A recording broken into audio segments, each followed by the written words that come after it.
Hello, people. Welcome to the community of the Growth Mindset podcast. Guys, if you are a first time listener, don't forget to subscribe on whichever platform you're listening from so that you don't miss on more interesting episodes coming up in following weeks. And for our daily listeners, here we are again with a new episode where we will interview another interesting personality from a unique industry and understand how they were able to accomplish this great level of success. Remember, this is a podcast where we learn easy, practical methods and tips that we can implement in our daily lives from the very best and the most successful people known today. Because as we all know, success leaves clues. And we, the people having the growth mindset, will use these clues to create a better, more fulfilling, and a successful life. So, let the growth begin.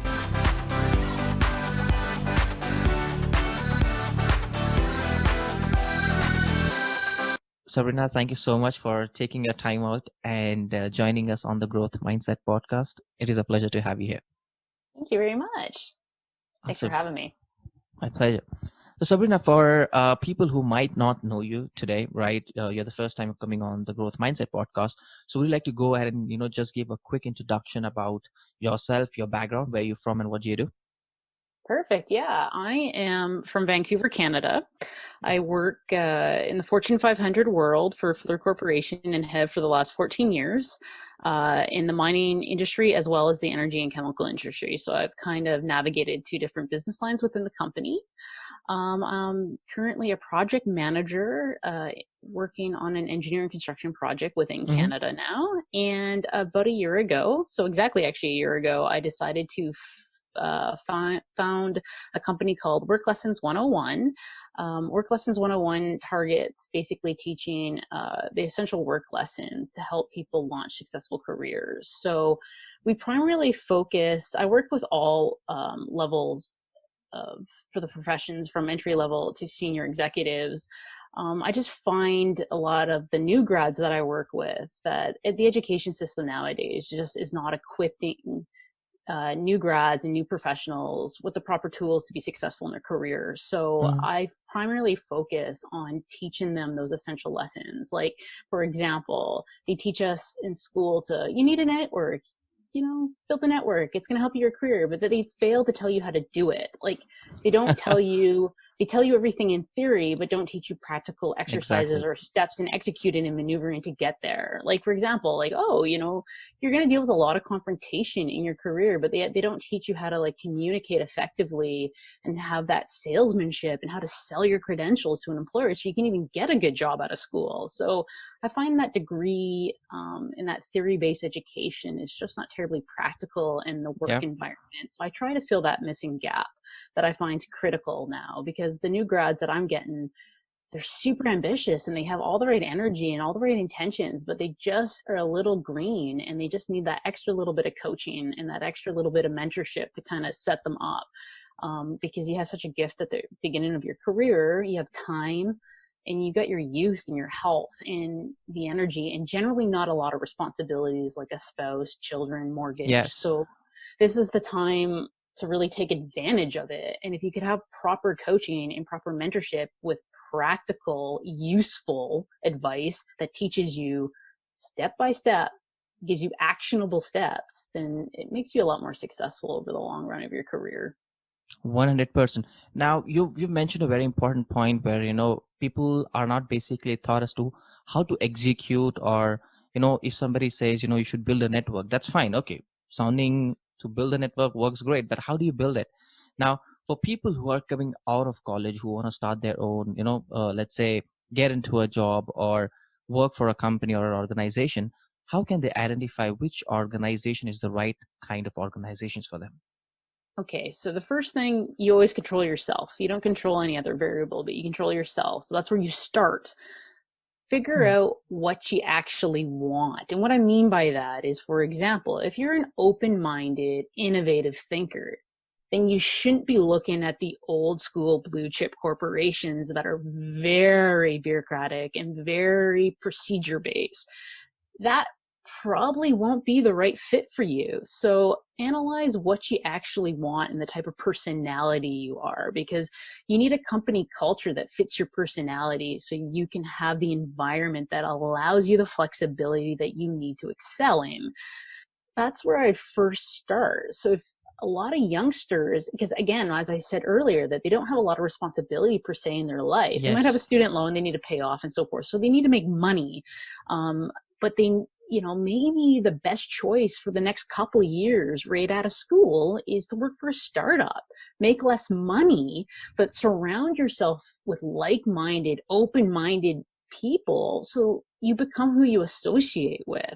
Yep. Take that skill, dedicate yourself to lifelong learning, and really dedicate yourself to your goals. And when you're early in your career, long-term goals are a little bit out there. They need to become more refined, but you do need to have really good, clear short-term goals, because essentially in the long run, they feed your long-term goals. So for the next 2 years, dedicate yourself to learning skills, collect skills, because at the end of the day, when you have experience and skills, no one can ever take that away from you. No employer, if you're with the wrong company right out of school, but you have all these skills, there's nothing they can do to stop you from leaving and taking your experience and skill set with you. That's why I say start with yourself, because it's 100% in your control. So I always label all that under establish your professional credibility. Because the one thing I've noticed with a lot of new grads or people maybe 5 years experience and less is they have this illusion that the company that they work for should value them. They should value them, but you need to bring value to an organization for them to care about your opinion. So I see this more with North America or first world youngsters than say second and third world, because they just live in this like be yourself culture, and they almost are naive. You got to think it some wise from an employer's point of view. If you work for me, that's a little different. I'm definitely more empathetic and a different type of leader than the people who run corporate America. You need to earn them to care about your opinion. Like, I hate to say that because I know we're taught in school to say like, oh yeah, my opinion matters. Everybody's opinion, of course, matters if we're just talking about right and wrong. But I can assure you, corporate leaders, a good chunk of them don't give a rat's ass what you think. So you prove yourself till you bring value to their organization. If you have an idea, who cares? Can you sell the idea? Can you make it practical? Can you implement it into the organization to save them money, to help their clients, to give more money? Can you bring in new accounts with this idea? This is how you sell it. This is what they care about. You having an idea means nothing. Everyone has an idea. True. Can you make it practical? And that's kind of like everything in life. But, that's where I would start is with you and kind of figure out the environment that you feel you need to excel in. And don't be so hard on yourself if you pick the wrong choice. Learning what you don't want to do is just as important as learning what you do, because when you're a clean slate, you don't necessarily know where to start. So the biggest thing is to take a first step. And if you get the wrong organization, then take that lesson, reflect on it, readjust, and go find a better organization and start to network outside of your work. LinkedIn's perfect for that. If you want a job, you think at Microsoft or Google or Facebook or any of the big tech companies, or even like companies like where I work for, Fleur, which is an engineering company. Everybody says who they work for on LinkedIn. You can start networking with entry-level employees at the same level and just start to communicate through direct messaging and eventually ask them for advice and work and build that trust in. Because if you can get yourself a recommendation already in the organization, you work in sales. What are the odds of you getting a sales if you cold call versus having a recommendation internally into the company? Like 100%. Down. Yeah, the chances just increase tenfold, Yeah, a lot of people just don't understand that it's a journey and it takes long-term thinking. Networking takes long-term thinking, but you can do it short-term in the sense of every week I'm going to add one contact in the industry that I'm pursuing, or 3 or 4, whatever number is sustainable to keep for you, given the time you can dedicate to it, and do it. And over a year, all of a sudden you have over 100 contacts. Exactly. Maybe you don't even need that. Maybe you need 25 and, 10 ends up being duds. It didn't work out. You didn't click, but 15 might. And that's how you baby steps. But over an entire year, they add up to be a leap, in my opinion. Correct. And now you've made some, very important points, like instance, understanding the environment as to what that kind of environment a company has, how you can sell your idea. So I want to break that down into pieces so that people can digest that and understand that. Now, talking about the environment, what are some questions people can ask maybe the hiring managers when they're interviewing? Because that's the best time, right, to understand what kind of culture they have, what is the expectations on them, what are the hiring managers expecting out of them. So if you could say, what are some questions that the new joiners can ask, or new people who are interviewing for a job can ask the hiring managers, that can help them kind of understand what kind of environment they have, that could help these Two guys. things I would actually ask for the environment. So the environment, you can actually ask the hiring manager or the recruiter to define what they think the company culture is. So ask them to do it in their own words, and then study their words. Do they just give you like a pocket rehearse, like just split out the vision statement or the core values of the company that you can just get off the website? Or do they tell you something that's like heartfelt and sincere? If the interview is going well, you can even potentially ask if you could get a tour of the office. And if you do get, if they even offer a tour of your office, always say yes. And take a look around the company to see, is there spots available to collaborate among staff? Is there like common work areas? Is it really super quiet? How do people decorate their desk? Like even if you're walking through to a boardroom for the interview, take a look. Do people have plants at their desk? Do people have family pictures? If everything's like black and white, kind of standard, everyone's suit, tie, no one's talking, you're probably dealing with a company that's super strict and that doesn't value collaboration, and is very hierarchy based too, right? So that's another question you can ask in the interview is, what's the reporting structure? Organizations that have a flat reporting structure tend to be more collaborative, team-oriented, and less title-based. If it's a top-down, boom, I can tell you that, there's going to be vice presidents, senior vice presidents, executive vice presidents, executives, directors, and then da-da-da-da-da. Yeah. And very structured. Don't get me wrong, some organizations need to be structured. I work in construction. We have safety protocol. We need to be strict. We can't be fluffy about that. People die in that case. Exactly. So there are, and if you're going to go into construction, you should work for a company that's ethical like that. So you need to, obviously it's all subjective, but if you're looking for an environment, so if a company, for example, preaches collaboration and teamwork on their website for their core values, which everybody who's going for an interview should at a minimum be knowing the company's vision statement, mission statement, core values right off their website, and then slip that terminology into your interview answers so you look like you're aligned with the recruiter. Nice. But, like if they don't live by it, if their environment says collaboration, but there's no collaborating spots for it and everyone's super quiet, we're already starting to probably see an unwritten rule in the organization. You're already starting to see something they preach to the public, but don't execute behind closed doors. Makes Every sense. company has those things. So if you can see it just in the interview, it's not a good sign. Interesting. It means they're not making very much of an effort to hide it. Interesting. Now, Sabrina, there are also a lot of people who want to start their own business these days just because they think it's cool. The word entrepreneur sounds amazing. Everybody's doing it. But what do you think? Who should start a business and who shouldn't? Because not everybody's born for being an entrepreneur. No, and I'm going to kind of contradict myself in this answer. So yeah, entrepreneur is like the new buzzword nowadays. Exactly. Everyone's like innovation 10 years ago. It's like, oh, I'm so innovative. And now I'm like, I'm an entrepreneur. And you're like, eye roll. Like back in my day, I'm a millennial, so I'm not that old. But like, we used to call them business owners. So I think everyone should have alternate revenue streams for one. I'm kind of against this culture. Like, I actually like Gary Vee, but I do take some of his stuff with a grain of salt because I think he's feeding a lot of fluff down a lot of people's delusional brains. Being an entrepreneur, first and foremost, is super freaking tough. Get used to working 60-hour weeks. If you're not 100%. willing to work the weekend, first off, you're not willing to work the weekend, you're not an entrepreneur. No offense. True. Those first 2 years of being a business owner, oh my God, you're working your ass off. if you want to Yep. be profitable and successful. So first off, you want to ask yourself, how much time do you want to dedicate to this? How resilient are you? You will lose money most likely or fail at the beginning as you learn and gain experience. And if you're right out of school, you don't have experience. So you're going to even learn it harder. So get mentors and get people.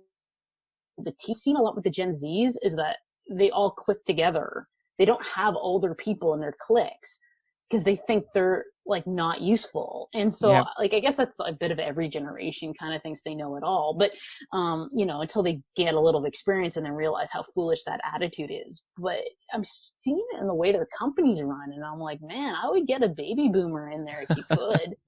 Stop brushing them off. Yeah, a lot of them don't understand technology, but a lot do. But you know what True. they do bring to the table is experience. 100%. Great. You have a great logistic tracking system. Do you have any idea how to implement it or what problems it's going to solve? An older person that has faced those problems will be able to Yep. help you and mentor you and put a proper business pitch together.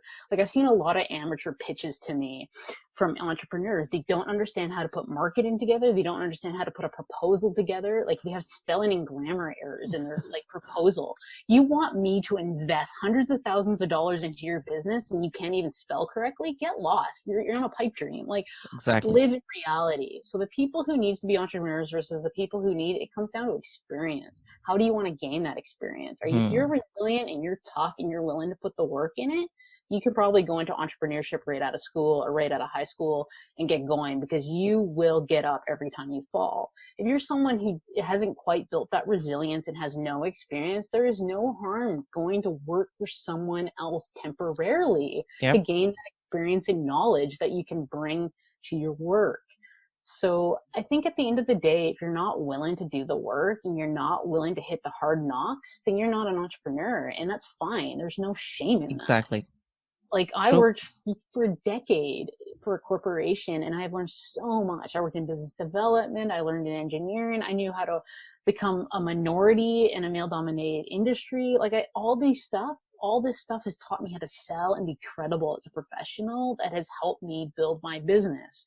So I did the school route, then worked for an employer, then became an entrepreneur. That was my route. It's worked for me.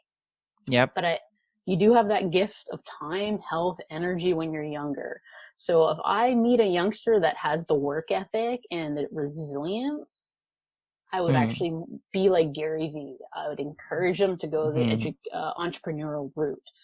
But that's why I'm not a big Gary Vee fan anymore, because I think he just gives a lot of easy answers to people that don't understand the work that goes into being an entrepreneur and the discipline.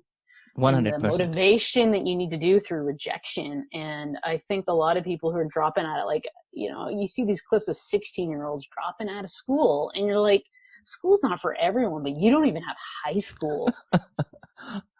Like school's outdated. I'm all about it. That's why I started Work Lessons 101. I actually want to work with universities and bring in practical work related, like bring in how to build networks, how to find mentors, how to write a resume, how to interview prep, how to sell yourself, how to sell your credentials. I want to work with them to teach new grads and their students these practical lessons to help them.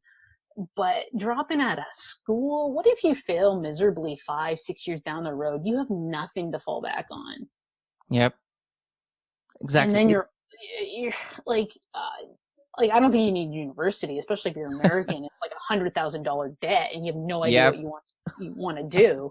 Going into debt's not glorious. There's nothing glorious about going into debt if you don't know what you want to do. So gain some experience, take a gap year, but just like I've met people who dropped out of high school, and there's exceptions. Everyone's like, well, Zuckerberg, for example, is not an exception. Elon Musk's highly educated. He's got like advanced degrees, but Zuckerberg, dropped out of Harvard. But he got into Harvard, for God's sakes, and he was like a wicked computer programmer. So he had skills. So like I've met 16-year-olds who dropped out of school that have no skills. Like they don't actually bring anything to the table. Zuckerberg or Bill Gates or Steve Jobs dedicated thousands of hours to programming. They had like fantastic skills, and their businesses were already semi-successful before they ever dropped out of school. So Zuckerberg, Bill Gates, Steve Jobs all had backup plans. What does that tell you? And then the Google guys had they met when they're doing their PhD. So again, anyone can be an entrepreneur if they're willing to put the work in it, but not everyone's a Steve Jobs and not everyone's an Elon Musk. Not everyone's that smart. Like they're geniuses, these people. Like I'm not a genius. I'm smart, but I'm not a genius. I don't have like that really wicked top 1% skill. Like Zuckerberg was an amazing programmer. He programmed him and his friends programmed Facebook out of their dorm room. Exactly. Like you're talking about brilliant people here. So Exactly. like, I don't want to discourage like youngsters for going for their dreams because I don't want to be a dream killer, but you got to live in reality. These guys are exceptions. Yeah, I mean, like you put some really important points out there, right? Wherein you mentioned that these guys had skills, they were passionate about what they wanted to. That's why they put their work hours, even though, for example, let's say Mark Zuckerberg's story. There were times when he actually did not used to go and attend classes, but he was really smart at what he used to do. He was actually one of the toppers while he was in the college as well. And then he had his backup plans. He was already, he had developed different programs for different organizations. These guys knew their calling and they had skills to back them up. But as I said, right, entrepreneur, just a word these days sounds really cool, and people like, oh my God, this is what I want to do. But then after some time, they realize they don't have a backup plan. They've dropped out of college, and then they have to settle for something which is way more lesser than that. Or Yeah, what add they a could have spouse, achieved. add a kid, add bills. Exactly. The biggest thing is you nailed it. Have a plan. Yep. You don't even need really a backup plan when you're 20, but you need a plan to be successful. Exactly. And most people are just like, I'm just going to be an entrepreneur, and then they don't actually like. Amazon's a great example. They ended up picking a very small niche. They started with books. Yeah. And they owned books, and then they expanded. So that was their plan. Just like Apple, they had the iPod because they knew they wanted to launch the iPhone. So they had this like multiple level plan. So when I talk to entrepreneurs and they say entrepreneurs, one of my first questions I ask them, what's your plan? What are you selling? What services are you offering? And then 2 years, what services do you want to offer? Like, how far have you thought this through? And that's how you can tell the ones who are probably going to be successful versus the ones who are just don't live in reality. Like, there's people who want to be musicians, but don't know an instrument. Like the same type of thing. Like there's people who live in cloud nine, and then there's the people who live slightly in cloud nine but have one foot on the ground. Yep. And they play that field, and they're very smart, and they're very dedicated to learning and educating themselves. They're always reading. One of my girlfriends just finished high school. She, I kind of was in French immersion, so a lot of the kids that I graduated high school went all off. A couple did like trades, one started a carpenter business. All of us are actually pretty successful 15 years later after high school, but a couple of them didn't drop out. We all graduated high school, but they didn't do university. One's an entrepreneur, and he runs like 4 different companies, and he got into the pharmaceutical industry. He's a millionaire now. And then the other one is not quite a millionaire yet, but it's going to be. And she's a producer in movies and stuff like that. And she started as an intern at 18 years old and just worked herself out because her industry doesn't actually need a lot of education. There's a lot of self-taught graphic designers and a lot of talented people, like just like Zuckerberg, he was talented as a programmer. So there's a lot of industries that don't need formal education, but they have a plan. Like I don't think she realized she was going to be a big producer at 18. But she put the time in. And I remember her working 80, 100-hour weeks on set, on this. Now she runs a whole studio. Amazing. She still works pretty crazy hours. She doesn't have to work like that. She has assistants and a lot of people helping her now. But she put that time in, and then she worked herself up, and she has a skill set. So now she's a producer. She knows everything about animation that you could possibly know. She's an expert, and she didn't become an expert at 18. She became an expert probably around 2 when she had over 10 years experience in it, but she's still pretty young because she started at 18. So I think people need to tap into their passion and need to dedicate it, but they need to recognize at some point it becomes work. Working 80-hour weeks for years is not sustainable. And at one point it's going to feel like work. So don't get me wrong, there's a lot of rewarding in it, and not every day. It's called work for a reason, not playtime. So, like you need to toughen up, but makes sense. I think it's a real shame if you pick an industry you don't like, or you don't enjoy, or you're doing it for your parents, or you're doing it for whatever reason you think you should be doing it, but you don't like it. I think if the days that you don't like outnumber the days that you do like, that is a huge red flag. And if you're young, you should never ignore it at any age. But if you're young, I'm telling you right now, You have time, get out of it. Put a plan together immediately and get the hell out of it, because life is so short. I have buried 6 friends before the age of 30. Wow. One of them was an extremely talented musician. He was pursuing his dream and he was just full of life. The other one too, I worked in the engineering industry with, he was a rock climber and he actually passed away in a rock climbing accident. But he was just living life. And so if you're unfortunate and you're one of these unlucky people who don't get to live their bright future, you got to think sometimes that way. I know it's kind of morbid, but sometimes you got to think that life is actually truly precious and you might not have it tomorrow. So if you're miserable today and that's the majority of the time, then you need to make a change. I can tell you that every day at work's not wicked. Yeah. But if your numbers are outnumbered, like if you're not happy, you shouldn't be ignoring it. I know COVID right now has put this like weird thing because like there's no job security, but at the end of the day, there's never any job security. Not really. So Exactly. like Exactly. each and every one of us is replaceable to some degree. So when it comes to our jobs, so if you're younger and you're listening to this and you truly want to be an entrepreneur and you're willing to put the time in it, you got to build that resilience, you got to get those skills and that experience, have that plan, but keep going at it. I don't know. I failed quite a few times in my first decade of my career. It ended up, some of them actually turned out to be the best things that ever happened to me, right? So, it depends. I failed maybe at the beginning, but the story wasn't in. By the time Exactly. it ended, it was probably my biggest career game changer I've ever had, which is my stint I went to Mongolia, right? My first 9 months in Mongolia sucked. Oh my God, it sucked every day. It was like a challenge. No one wanted to work with me as the only female at site. And then eventually I put in my dues. I paid it. I all of a sudden came up with a couple really big solutions that solved some big problems, saved the client a lot of money. All of a sudden I proved myself. Everybody wanted to be on my team. It almost happened overnight, but it took 9 months to get there. 100%. Yeah, makes total sense to me. Now, you understand, Sabrina, right? Today, people, the working class professionals versus the business owners, the ratio is anywhere between 90 and 10 or 95 to 5. That's the ratio. Majority, almost maximum number of people have a job, right? Now, what is your advice to people?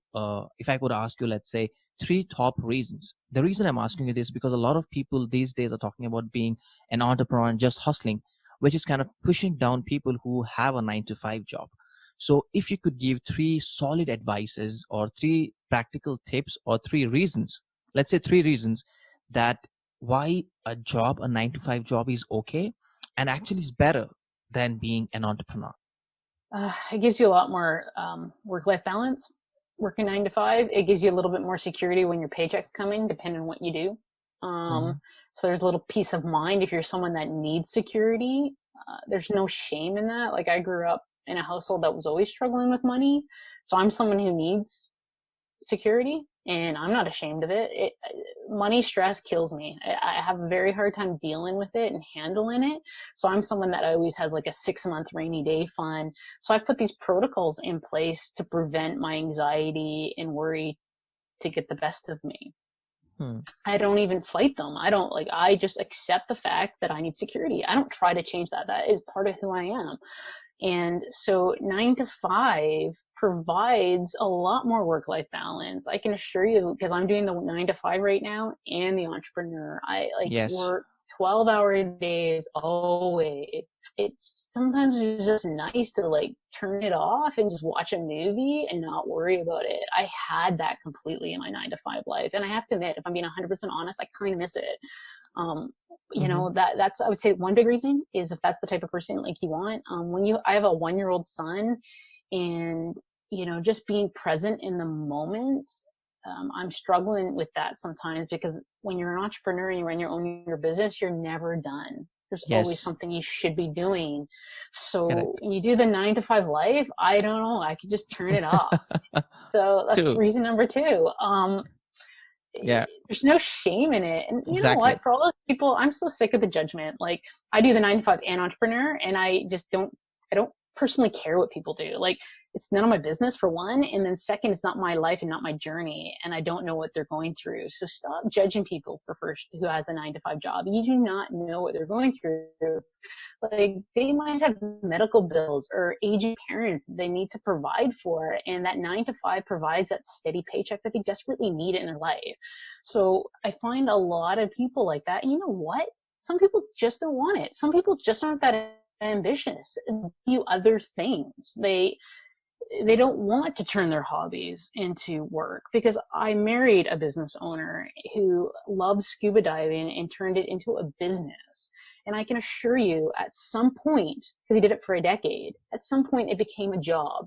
Third reason for the 9-to-5 is you keep your hobbies and your work separate. They don't actually need to overlap, because not everyone actually needs it. I actually like going to work, so I come home and value my family more. Like, when I was on mat leave, first 9 months didn't miss work at all. I was like super like digging the whole being home with my baby. Mm-hmm. And then around 10 months, I started to slightly miss that interaction with my coworkers, that intellectual stimulation. Correct. And the one thing I noticed, I never missed my son. So when I go to work, I miss my son. I miss him. And when I come home, I'm like, oh my God, I just can't wait to see him. And I don't get that when I'm home all the time. So that's me. So again, it's just trying to put things into perspective, that 9-to-5 can be fantastic, a fantastic escape. So when I first started my career, the one thing I told myself, and I still live by this standard, is when I wake up in the morning, I want to go to work. And at the end of the day, I want to come home. And if I can capture that nearly daily, then I am living the happy life that I want. And sometimes when you work for yourself, you don't ever get that division. Some people who are super disciplined and super mentally strong can totally put that phone away, divide it, and escape from it. I would say the majority of us struggle with it. And,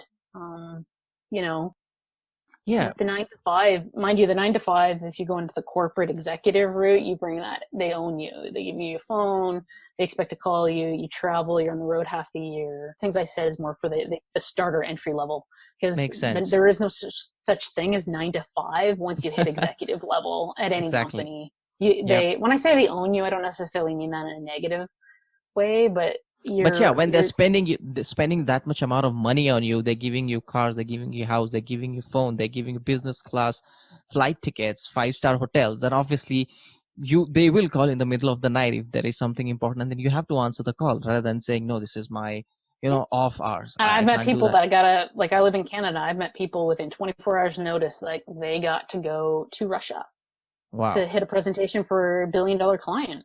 Exactly. Like, this is billions, we're talking about billions of dollars. So like, that level, most of those guys or women make more money than most of the entrepreneurs I know. So it also, you need to know, and don't get me wrong, you shouldn't be doing a lot of this for money, because the one thing I wanted to say is, when I wrote my book, and before I started writing my book, I actually interviewed dozens and dozens of executive to CEO levels. And I asked them many, many questions, but the last question I asked each and every one of them in my interviews was, what's their greatest regret? And I didn't ask them what their greatest work regret is or life regret, just what their greatest regret was. And it was the most telling of all the questions. And not one out of the dozens and dozens and dozens of executives and CEOs that I interviewed gave a work regret. So I think that is very telling. Each and every single one of them gave a personal regret. Some were very specific, and like, I miss my kid's graduation, or I miss my kid's baseball game where he got scouted, or very specific answers. But a lot of them gave broad answers, like the deterioration of their marriage, or not spending enough time in general with their family, or not going on that vacation, or it was all around poor prioritizations of their values, because each and every day things come up in the 9-to-5 world or the entrepreneur world. They're not actually that different, and how you choose to spend your time day to day feeds your life. So if every day you address the urgent matters and not address the important matters, and the important matters are your values and your priorities. So if you say you want to spend time with your family, and that's why you have a 9-to-5 job and not an entrepreneur, but yet you spend 12 hours a day at the office, you're not living to your values and your priorities. And that will combine over time to be a regret. And that's what I've learned from these interviews, is that you need to put effort in your choices, and you need to set those boundaries. When you're brand new into the work, you can work. Like, you have the time. You don't have a lot of the family commitments. Not that you should. I spent a lot of time backpacking in Europe in my 20s, and man, that changed my perspective on everything. So enjoy life at all age stages, because I can't just drop work for 6 weeks and go backpacking now. So, you do have some luxuries at different phases in your life. So it's unfortunately that when you're young, you have no money. You have time, but no money. And when you're my age, when you're in your 30s and you're successful in your career, you got money, but no time. So, exactly. It's a balance, but this is where you need to make these conscious efforts, or you're going to be these people that I interview that are on paper are some of the most successful people that I've ever met, but they aren't successful because they're not happy and they have regrets. And so it's so easy to say, live life to the fullest when you're young. That actually might be improper advice once you get older, because if you just like party every night and every weekend, you're not putting the time into the work. But if you put all your time into work, then you're not going to have time to make those relationships that are life changing. So it's a balance, and you need to know what you want, and that changes as you get older. I can assure you, as a new mom 2 years ago, my response to that question would be different than it is today. And that is perfectly normal. So don't ever hold yourself or be too hard on yourself. If you have regrets because of decisions you did for the right time at the right time, and then with experience you later learned the regrets, fix them. Don't ignore it, and don't be so hard on yourself. Forgive yourself. We all been there. Like, everyone makes this idea of regret as this horrible negative thing, but regret leads to learning and growth. And then they don't turn out to be, if you change your attitude and change your mindset, they don't end up being regrets over the long life. But interviewing those executives was like life-changing for me, because, I don't know how so you have like $3 million sitting in the bank, but your kid won't even return your phone call. Wow. Yeah.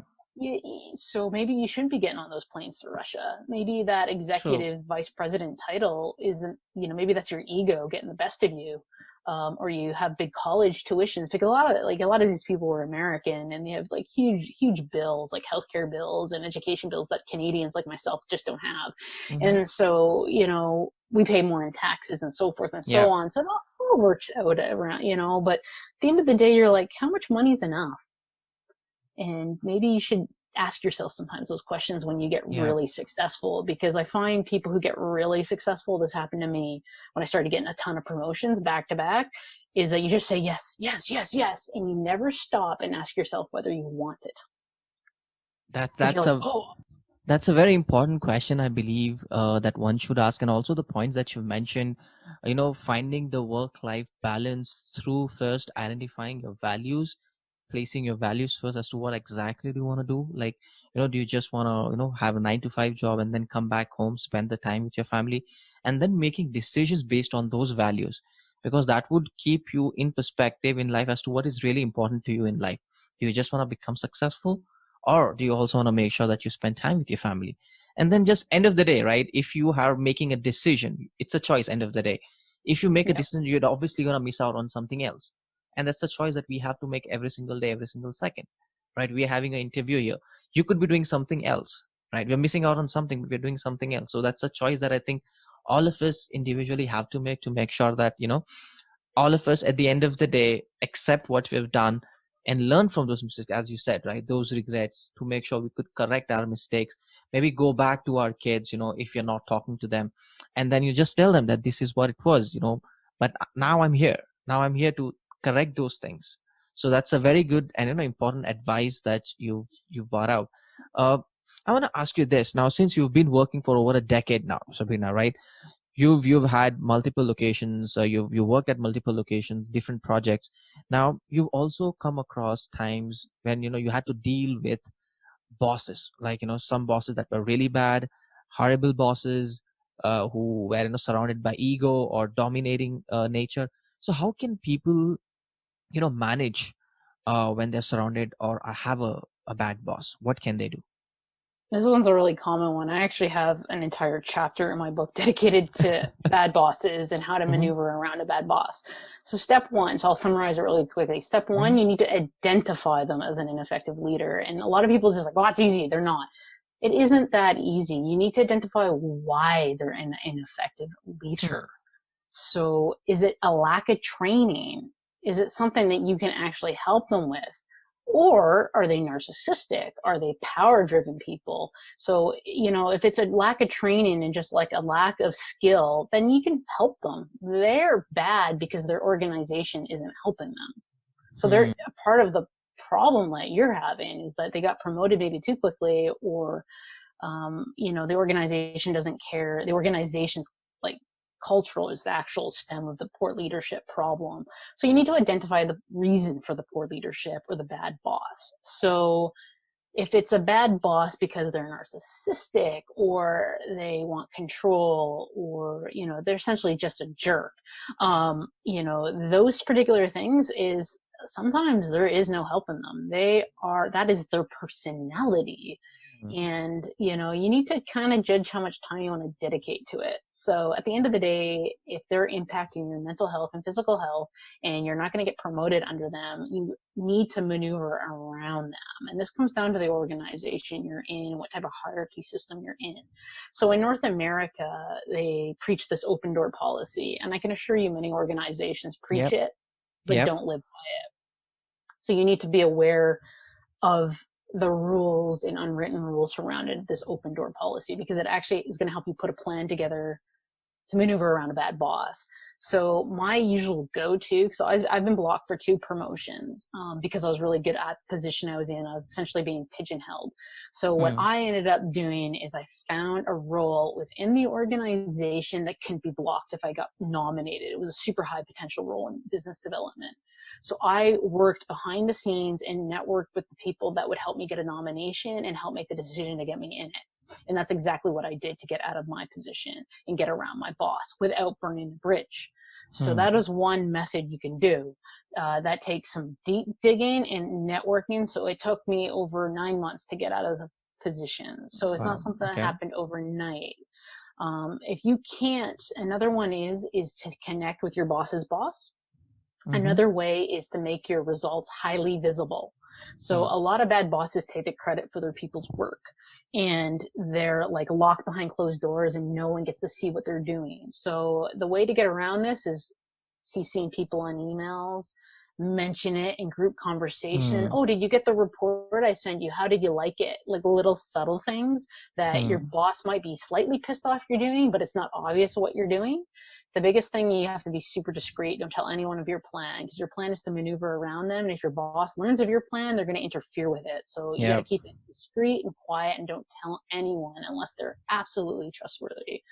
And that's how you have to do it. You have to have a step-by-step plan. Sometimes just helping your boss and getting your boss to like you while you're secretly like working a relationship with their boss's boss and secretly doing this makes you so visible, almost untouchable, because you're protected by larger influencers in the company that are supporters of yours. So your boss is going to get on your bandwagon.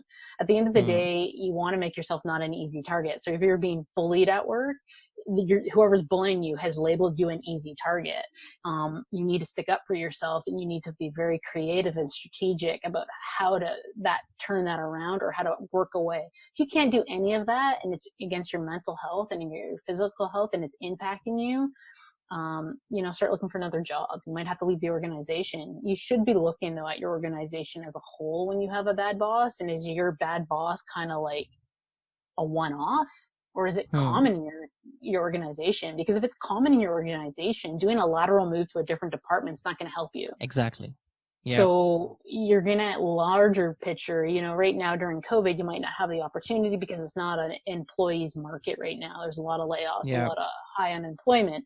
So you need to kind of for temporary purposes, you might have to put coping mechanisms to deal with this bad boss, which I hate giving that advice to people. But if you have bills to pay and you don't have any alternative, quitting's not an option for you potentially. Because, if quitting is an option and you have security, and it's really impacting you, maybe that is the best choice for you to leave immediately. And if you can't do that, and if you work in a country with proper labor laws and your boss is like harassing you, man, you gotta report that, and you gotta start Definitely. tracking it. You gotta Yeah. either record voice messages, like, and I mean it, like if they're getting you into their office and closing the door and like belittle you and yelling, you record that. You Yeah, got a true. phone, you record that. You record emails, you do it. Like, you be sneaky. They're jerks. Yeah. They're in the wrong, not you. You protect yourself. And yeah, you damn well record it. Get them fired. Like, Jesus, I'm fired. Get them reported so HR can't side with them. Because True. sometimes if it's a high person, the organization wants to side with them because they bring value or bring clients in it. But you need to protect. So you can't be naive here when you're trying to maneuver around a bad boss. There's internal politics and dirtiness sometimes in certain organizations that it can come back and hurt you. So that's why I always do the discreet, maneuvery, strategic approach around them, and the person's not even wise to your plan. Yeah. They don't even know. They just, oh, you just wanted to go up the organization to make your name. No, I just wanted to get the hell away from you. But yeah, that works, right? End of the day, that's what your focus has to be. Like, you are basically going to work there. If somebody's trying to take advantage of you in any wrong way, then it's obviously important for you to have basically evidences first, so that when no fingers are pointed at you, you can actually show who's at the wrong side, and protect yourself. Like, Yeah. don't, like, I know everyone preaches, don't be selfish, be a team player. And that might be overall the best advice, but man, when it comes to dealing with narcissistic bosses, you need to protect yourself first. You are priority. Your health is always number one. Now, if I can ask you here one question, Sabrina, I know we are coming to the end of the interview. If you can give, let's say, 3 practical advice for people to climb the ladder of success by identifying the unwritten rules that we're talking about and that you talk about in your book as well, Work Lessons 101, right? So what can they do? 3 practical tips. So the very first thing is observe. Become really good at observing what's not being said, reading a room, watching people's words versus their actions. Remember what people say. I met this one snake once and everyone loved him. My instincts kind of gave me that, like, oh, something's not with him. Anyway, I started being in a lot of meetings with him and working with him a lot. And what I started to notice what he did was, so say the senior vice president made this little speech, blah, blah, blah, blah, blah. He would remember what they said, and then a week later, he would almost like say the exact same thing, but pass it off as his idea. And he kept doing this, but he never backed anything with actions. He was just a polished imposter, a great talker, a great salesman. And everyone loved him. But again, anyone with half a brain or spends more time around these people or actually expects results from these people know that they're frauds. So it all comes from observation. First and foremost, observe words versus actions, because actions are the truth. Words could be bullshit. So some people, words come without responsibility. Learn who those people are and stay away from them, and don't ever get associated with them. You can pretend like having them think you like them's wise, but don't, get guilty by association and spend too much time with them, because they're people that most likely won't help you unless it helps them. So always remember where they are. And that always comes from observation. The second thing with unwritten rules is they're never spoken about. Okay. So, that's why I say observe, but you're best to observe and be cautious with organizations, especially really big organizations, because big organizations have unwritten rules, whatever. So like the classic one's open door policy. Some people, like, week number 2, like, email the CEO. Well, that's really stupid, because the CEO is really busy and they have gatekeepers. So the biggest thing with unwritten rules, if you want to break unwritten rules, but you don't want anyone to know, is you got to point out who the influencers are in the organization. Influencers are on no org chart. So just because someone's a senior vice president doesn't mean they're an influencer. They're a decision maker, and they're probably a good person to have in your corner, but it doesn't mean they're influencers. If they're like the polished imposter type, I can guarantee that they're not very well respected, and you won't learn that right away till you learn the rules of your organization and you've been there for a while. So the biggest thing is you got to pick out the influencers. So pay attention who is around the decision makers a lot. A lot of people brush off administrators or secretaries, but a lot of the time they can be some of the biggest influencers. They're the gatekeeper. They control the schedules. Yeah. So they might be influencers, and some VPs respect their administrators to an extent because they've been with them for years, that they consider them family, and they are far more accessible than a VP. So that's the people you can start to build relationships. So unwritten rule number 2, find out who the influencers are in your organization and get on their good side. Awesome. And then the last thing about unwritten rules, don't break them ever. And if you do break them, make it out that it doesn't look like you're breaking them. So like if you're open door policy, you get through the open door policy by meeting the influencers, right? So it's one of the biggest blunders I witness with people is breaking unwritten rules. Okay, so one of the unwritten rules, the classic one, is learn who the off-limit people are. There are just you see this a lot in family-run businesses, but it's in the corporate world too. There's off-limit people, and no matter what they do, nothing seems to stick to them. They could be like the biggest failures of all, but yet everyone thinks they're awesome. These are off-limit people, and you might never learn why they're off-limits. Like they might be off-limits because they did something wicked in the past that happened before you started with the company. You're not aware of at this point, or they might have just internal relationships going on with huge decision makers and influencers within the company. So be cautious with them and don't piss them off, and never, ever, ever, under any circumstance, trash talk them in public because they outrank you.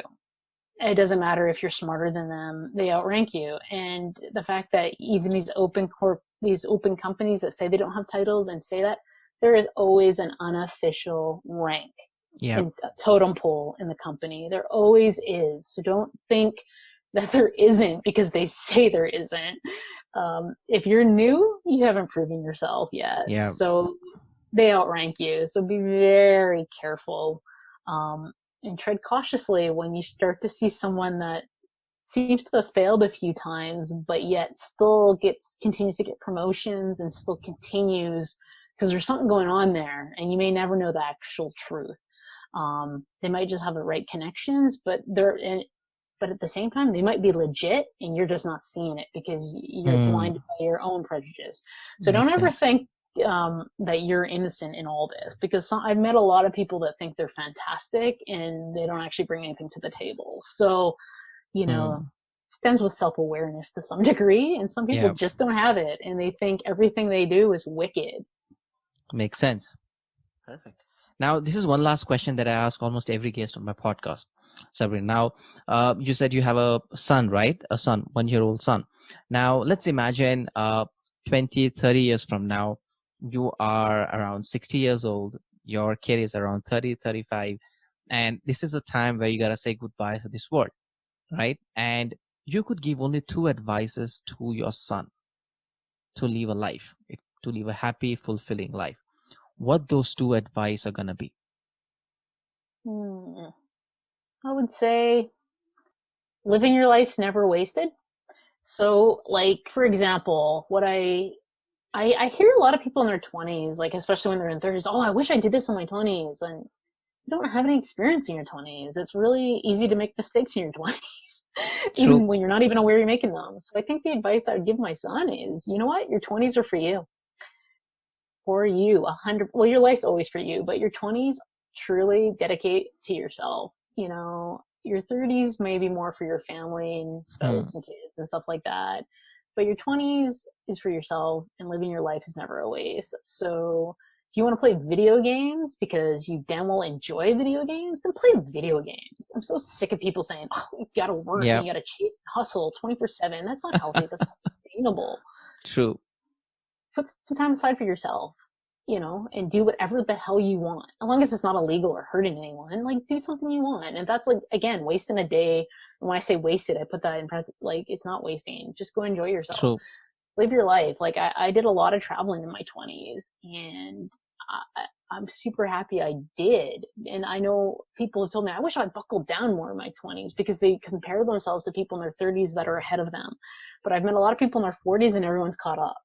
So, Yeah. it's a marathon, not a sprint. So because you crashed and burned at mile 14 does not mean you're not going to catch your next win at mile 18. So don't be too worried. Don't Living your life's never time wasted. And then the next piece of advice is forgive yourself, because people are so hard and they get into this negative where they don't think they're in control, and they don't think they've wasted time, and they don't think that they can make up for it. If you're alive and you're able, then there's always time. True. So there are people who aren't alive and who don't get to live their bright future. So don't waste time being so hard on yourself. Forgive yourself, because I've made so many mistakes. Just learn from it, reflect on it, and then move on. If it's no longer serving you, move on from it. Move on from your past. It's in the past. Don't let it impact your present and future.